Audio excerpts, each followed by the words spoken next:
For years, Marvel fans assumed Natalie Portman was finished playing Jane Foster in the Marvel Cinematic Universe. That all changed at San Diego Comic-Con 2019, when it was announced that she'd return to wield Mjolnir as the Mighty Thor in 2021's Thor: Love and Thunder. But what brought her back to the MCU?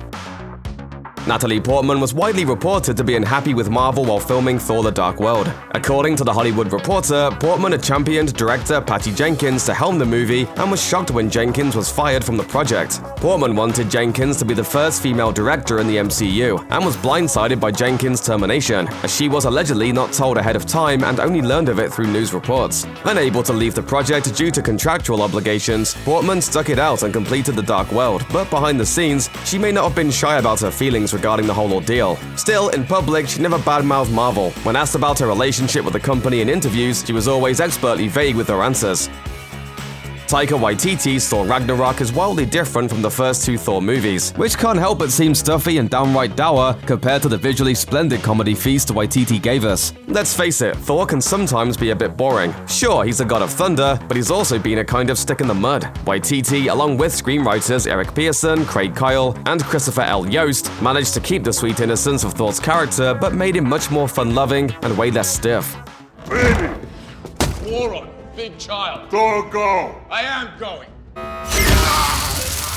Thor comes into his own in Ragnarok, played perfectly by Hemsworth, whose comedic chops are on full display. Natalie Portman wasn't going to come back to the Marvel fold just for anyone. Waititi's idea for a female Thor had to be very attractive for Portman, and she must trust Waititi's vision to want to sign back up with the company she said she was done with just a few years ago.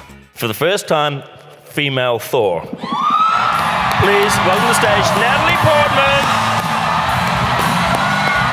According to studio chief Kevin Feige, the director won his new star over very quickly. He told CNN, "We'd been in touch with Natalie. She's part of the MCU family and we put she and Taika together. It took one meeting and she agreed to do it. If only all creative decisions were so simple."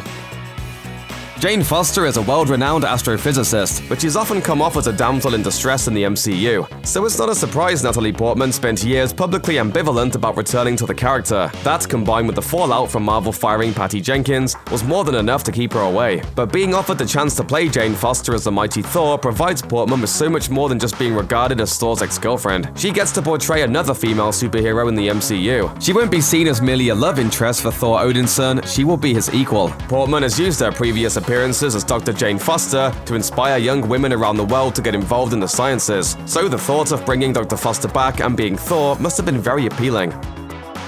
Natalie Portman's Jane Foster has been one of the most powerful intellects in the MCU, but it'd be tough to play a character dubbed the Mighty Thor without adding some brawn to that brainpower, and Portman is already planning to buff up for her role in Thor: Love and Thunder. Shortly after Marvel's surprise Comic-Con announcement, she took to social media to express her enthusiasm for the project, posting an Instagram update in which she pronounced herself thrilled to share the news, and promised to hit the gym for all that hammer-wielding action. She quipped, "Remember this as the before picture when I get jacked." Will Portman be taking workout tips from Chris Hemsworth?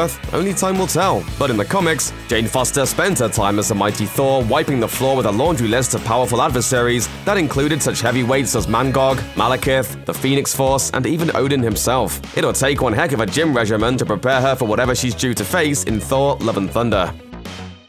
Tom Petty warned us that the waiting is the hardest part. Thor: Love and Thunder hasn't even started shooting yet. According to MovieWeb, the film, which is slated for release in November 2021, won't begin production until the completion of Marvel's Shang-Chi and the Legend of the Ten Rings in 2020. This means we've got a very long wait ahead of us before we get to see Natalie Portman and the rest of the cast in the fourth Thor movie. Marvel is very good at keeping secrets, so don't expect to hear much from the set even after it does finally start filming. But don't feel too bad, Marvel fans. The studio will serve up a few movies to keep us entertained until Thor: Love and Thunder comes out, including Black Widow, The Eternals, the aforementioned Shang-Chi and the Legend of the Ten Rings, and Doctor Strange and the Multiverse of Madness. Marvel also has plenty of upcoming television shows slated to air on the Disney Plus streaming channel, including Loki starring Tom Hiddleston. Let the countdown to November 2021 begin.